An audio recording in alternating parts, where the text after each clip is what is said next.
Hey everyone, welcome to coffee बीज। तो बात करेंगे कीर्ति रावत के बारे में। अभी मैंने उनका व्लॉग देखा और ये कब से स्पेकुलेशन चल रही थी, रेडिट पे भी चल रहा था और इंस्टाग्राम के उनके जो है पेज पर भी सब लोग यही कमेंट कर रहे थे कि आपने अपने फियांस को अनफॉलो क्यों किया। इनफैक्ट लखन, नीतू सब लोगों ने ही अनफॉलो कर दिया था। बट अच्छी बात क्या लगी पता है, कीर्ति ने जो है, बाकी लोग क्या करते हैं जैसे कि स्नेहा पारस और बहुत सारे ऐसे कपल्स होते हैं, अभी खुशी भी कोई ले लो, कि वो लोग ना एक दूसरे की धज्जियां उड़ाने पे आ जाते हैं। वो लोग ये नहीं देखते हैं कि भाई एक वक्त पे साथ में तो थे, हमें अपनी रिलेशनशिप की एटलीस्ट रिस्पेक्ट करनी चाहिए। तो जो कीर्ति है उन्होंने अपनी रिलेशनशिप की रिस्पेक्ट करी कि भाई ठीक है, अभी हम अलग हो गए लेकिन एक टाइम पे हम साथ थे। तो अगर मैं ये यहाँ पे आकर उस पर जो है ब्लेम डालूंगी या तो मैं खुद भी विक्टिम कार्ड प्ले करूंगी, तो ये अच्छा नहीं है और ऐसा करना भी नहीं चाहिए, और उन्होंने किया भी नहीं, जो कि एक बहुत अच्छी बात है। और यही मैच्योरिटी उनसे एक्सपेक्टेड थी, क्योंकि कीर्ति ना एक समझदार और मैच्योर लड़की है। मैं उनके ब्लॉग्स देखती हूँ जब भी, तो मैं नोटिस करती हूँ कि कीर्ति ज़्यादा बोलती भी नहीं है, मतलब जब ज़रूरत होती है ना जहाँ, वहीं पे वो बात करती है और कभी भी वो किसी को भी आड़े मुँह जवाब नहीं देती है, कभी भी नहीं। सो वो एक सुलझी हुई शांत लड़की है। और दूसरा, वो सही को सही और गलत को गलत कहना जानती है। ये तो मुझे कब से पता चल गया था, जब उसने अपनी भाभी के लिए स्टैंड लिया था। अगेन बहुत अच्छी बात है कि परिवार में आपस में सब कुछ ठीक हो गया, सब सुलह हो गई वगैरह वगैरह। बट उस टाइम पे उसने अपनी भाभी के लिए स्टैंड लिया था, वो सही को सही, मतलब मम्मी को भी देखो, सास बहू में होता है, बट उसने अपनी भाभी के लिए स्टैंड लिया था कि नहीं, मम्मी यहाँ पे गलत है। अब देखिए, ये सब सास बहू के झगड़े एक तरफ, जो कीर्ति के साथ हुआ वो एक तरफ। कीर्ति ने कहीं ना कहीं बिना कहे बहुत कुछ कह दिया है कि भाई एक तो लव मैरिज थी, ठीक है, उसमें भी सारा खर्चा, जितने भी एक्सपेंसेस हो गया, ऐसा नहीं कि भाई एक कोई मिडिल क्लास वेडिंग है। भाई जितना आपने देखा होगा लखन नीतू की कैसी वेडिंग थी, तो एक हाई प्रोफाइल वेडिंग होने वाली थी, उसका सारा खर्चा उसके पेरेंट्स उठा रहे थे, यानी कि कीर्ति के मम्मी पापा। उसमें भी बहुत सारी चीज़ें कि ये वो वगैरह वगैरह, यानी कि इनडायरेक्टली वो लोग बहुत सारी चीज़ों की डिमांड कर रहे थे। और भाई उसको भी ये अच्छा नहीं लग रहा था, लेकिन कहीं ना कहीं उसको लगा कि ठीक है, शायद ऐसा ही होता होगा, तो उसने ज़्यादा रिएक्ट नहीं करा। बट सबसे बुरी बात ये हुई कि भाई बिना बताए उन लोगों ने रिश्ता तोड़ दिया। कीर्ति को जो है बहुत सारे लोगों ने, उसकी जो फैमिली मेम्बर्स है उसमें से बहुत सारे लोगों ने अनफॉलो करना शुरू कर दिया और बताया कि भाई तुम्हारी तो जो है शादी अब कैंसिल हो गई है, तुम्हारा तो जो है रिश्ता टूट गया है। सोचो उसको कितना बुरा लगा हो, ये बात उसको कितनी बुरी लगी होगी, क्योंकि जब उसकी एंगेजमेंट हुई थी ना, तब सब कुछ ठीक नहीं चल रहा था। उसके पेरेंट्स थोड़े बहुत नाराज़ थे कि भाई जो है वहाँ पे रोका हो रहा है, तो थोड़े बहुत वो नाराज़ थे सबके अगेंस्ट, पूरी दुनिया के अगेंस्ट जाकर, मतलब वो एंगेजमेंट उनकी हुई, क्योंकि उसको ट्रस्ट था कि भाई वो जो लड़का है उसके पेरेंट्स चाहे जैसे भी हो, लेकिन ये लड़का कभी भी उसका साथ नहीं छोड़ेगा, है ना। भरोसा था तभी तो पूरी दुनिया के सामने उसको दिखाया, वरना सीधा शादी के दिन दिखाती कि भाई नहीं देखो ये है। भरोसा था ना तभी। अब उस लड़के का तो कुछ नहीं जा रहा, ना तो वो जो है उसकी कोई चैनल वगैरह है, ना तो वो एक पब्लिक प्लेटफॉर्म पे है, ना ही उसने कभी कुछ अपलोड किया है, लेकिन कीर्ति ने तो किया है ना। यही बात हुई ना। तो ये तो सरासर धोखा देना हुआ कि भाई पहले आप ये बोल रहे हो कि इतना प्यार है, उतना प्यार है, किसी लड़की को सपना दिखाते हो, प्यार के वादे करते हो कि भाई ये वो एक तरीके से आप नाटक कर रहे हो, क्योंकि आपको पता था कि भाई वो बड़े घर की लड़की है, बहुत तगड़ा सब मिलेगा, है ना, डिमांड बड़ी बड़ी करनी है, क्योंकि पता है कि अच्छे घर से है और अच्छा खासा मिल सकता है, और इसको प्यार में सब बड़ी बड़ी मीठी मीठी बातें कर दो, क्या ही पता चलेगा। लेकिन जब आपको लगा कि भाई जितना आप लपेटना चाह रहे हो उतना नहीं लपेट सकते हो, तो आपने उसको बिना बताए एंगेजमेंट और बहाना मार दिया मम्मी पापा का कि भाई मम्मी पापा का ये वो वगैरह वगैरह, उनको नहीं अच्छा लग रहा। अरे जब तुम प्यार कर रहे थे उससे, तब जब तुमने प्रपोज किया, जब तुमने रिलेशनशिप में थे, तब तुमने मम्मी पापा से पूछा था कि भाई मुझे प्यार हो गया है, क्या मैं अपना दिल दूँ या ना दूँ? ऐसा तब तो तुमने नहीं पूछा होगा। बट उस टाइम पे मम्मी पापा बीच में आ गए, क्योंकि ये बहाने रहते, यूनिवर्सल बहाने हैं खाली, ठीक है। वही था कि अच्छे घर से है, अच्छे पैसे वाले परिवार से, तो ज़्यादा कुछ मिल जाएगा। बट वही उसको समझ आने लगा कि भाई ये तो पढ़ी लिखी मॉडर्न ख्यालात वाली जो है लड़की है, इतना कुछ तो नहीं हो पाएगा। तो फिर जो है अपना असली रूप दिखा दिया।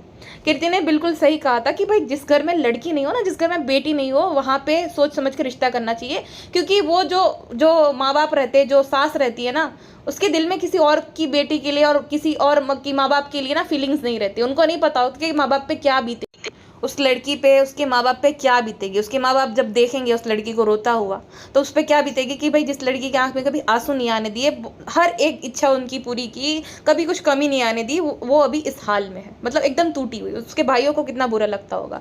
इनफैक्ट देखो, यही सब जो था ना, उसके पेरेंट्स, क्योंकि एकदम वो कीर्ति ने भी बताया कि उसके पेरेंट्स बहुत ज़्यादा दुखी है, वो मतलब उनके आंसू नहीं रुक रहे, इसी वजह से नीतू ने भी सब कुछ भूल के वो चली गई वहां पे। वही तो अपने होते हैं ना भाई, at the end of the day वही काम आते। काम क्या आते हैं, मतलब सहारा बनते हैं आपका, ठीक है ना, आपके सुख दुख में वही काम आते हैं, बाकी नहीं भाई।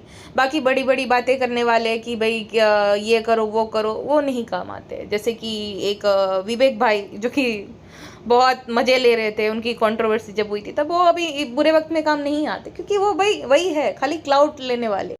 किसी के घर पे अगर कुछ अनबन चल रही है तो अपना उल्लू सीधा कर लो, अपनी भड़ास निकाल लो, दूसरे को नीचा दिखा लो, ये वैसे ही लोग रहते हैं, वो नहीं आते बुरे वक्त में काम। और कीर्ति ने ये भी बताया कि उनके मम्मी पापा बहुत परेशान है। ऑफ कोर्स उनकी बेटी है, उनके पेरेंट्स की इकलौती बेटी है, लाडली बेटी है, तो उनको तो बुरा लगेगा ही कि भाई जिससे वो प्यार कर रही थी, जिसके लिए सबके अगेंस्ट गई थी, वो अगर ऐसा निकल जाए तो किसी भी माँ बाप को जो है बुरा लगेगा। इनफैक्ट माँ बाप से ज़्यादा कीर्ति को बहुत ज़्यादा बुरा लग रहा होगा कि एटलीस्ट उस लड़के को स्टैंड लेना चाहिए था ना, कि भाई ठीक है, तुम्हारे पेरेंट जैसे भी हो, अगर तुम्हें सच में उससे इतना ज़्यादा प्यार है, तुम्हें स्टैंड लेना चाहिए था कि भाई नहीं, ये सब नहीं, मुझे खाली मैं जिससे प्यार करता हूँ मुझे वही चाहिए। बट कहीं ना कहीं उसके भी यही इरादे होंगे। अब कीर्ति नहीं बताएंगे, क्योंकि अभी भी उसके मन में थोड़ा बहुत उसके लिए प्यार हो गई, और जिससे वो प्यार करती थी कभी भी उस पर कीचड़ नहीं उछालेगी, तो वो नहीं बताएगी। बट अगर उसको इतना ही ज़्यादा प्यार होता कीर्ति से, तो उसको स्टैंड लेना चाहिए था, और उसके पेरेंट्स की अगेन जाकर भी कि भाई नहीं, मुझे ये सब नहीं चाहिए, मुझे खाली लड़की चाहिए, ठीक है।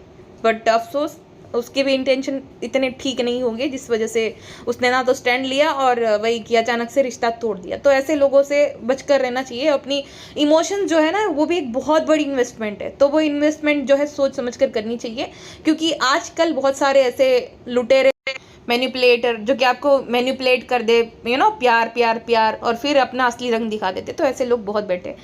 अफसोस कि इसमें बेचारी लड़कियों की भी कोई गलत नहीं होती, क्योंकि हमारे जो इमोशन होते हमारे भी काबू में कहाँ होते हैं। बट हाँ, थोड़ा बहुत वो ध्यान रखे तो अच्छा ही हो जाता है। और ऐसे लोगों को शर्म आनी चाहिए जो कि एक लड़की के इमोशन के साथ खेलते हैं, और फिर जो है माँ बाप का बहाना देकर कि भाई माँ बाप ये नहीं, माँ बाप वो नहीं। अरे भाई, माँ बाप का कुछ नहीं होता है।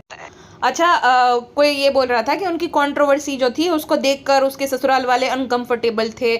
उसका फियांस जो है वो इस सब चीज़ों में वो कंफर्टेबल नहीं था, क्योंकि वो तो सोशल मीडिया पे नहीं था। हाँ तो भाई, ये तो एकदम बचकाने बहाने हैं। उस कंट्रोवर्सी का उसके रिश्ते से क्या लेना देना। और अगर कोई सोशल मीडिया पे है और रो एंड रियल लाइफ दिखाता है, तो भाई हर घर में छोटे बड़े झगड़े होते हैं। अब उनके झगड़े जो है सोशल मीडिया पे थे, और ऐसा तो कुछ था नहीं कि किसी के चरित्र पे बात उछाली थी। भाई सास बहू का झगड़ा था, नॉर्मल सा, वो हर घर में होता है। तो अब इसमें क्या कोई भी कुछ भी ऐसा करेगा कि भाई नहीं नहीं, तुम्हारे यहाँ तो सास बहू में झगड़े तो हर जगह हर घर पे होते हैं, नॉर्मल है ये चीज़। अब किसी के चरित्र के बारे में तो बातें नहीं हो रही थी कि भाई इसका ये, उसका वो, उसका ये है वो है, ऐसा नहीं था कुछ। तो ये सब खाली बहानेबाजी, ऐसा कुछ भी नहीं था। और दूसरा कि भाई एंगेजमेंट हो गई तब तक तुम्हें ये सब नहीं दिख रहा था, इस सब से प्रॉब्लम नहीं थी।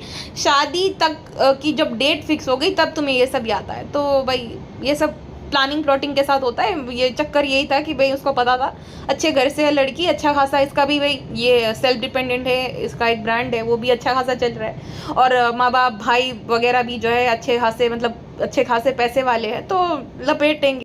और जब उनको पता चला कि उनकी मंशा जो है, जो मनचाही इच्छा है, वो पूरी नहीं हो रही, तो अचानक से रिश्ता तोड़ दिया। तो भाई ऐसे लोगों से बचकर रहना चाहिए, और ऐसे लोगों को तो सच में सज़ा मिलनी चाहिए, ऐसे लोगों को सज़ा करानी चाहिए। लेकिन अफसोस की नहीं कराती है लड़कियाँ कि भाई वही थोड़ा बहुत कि भाई एक वक्त पे रिश्ता था, क्यों ही हम ख़राब करें ऐसा करके। बट ऐसे लोगों को तो सज़ा मिलनी चाहिए, लालची लोगों को। एनीवेज, आपका क्या कहना है इस पूरे मामले में, कमेंट सेक्शन में ज़रूर बताइएगा। मिलते हैं नेक्स्ट पॉडकास्ट में, अपना ध्यान रखिए, बाय बाय।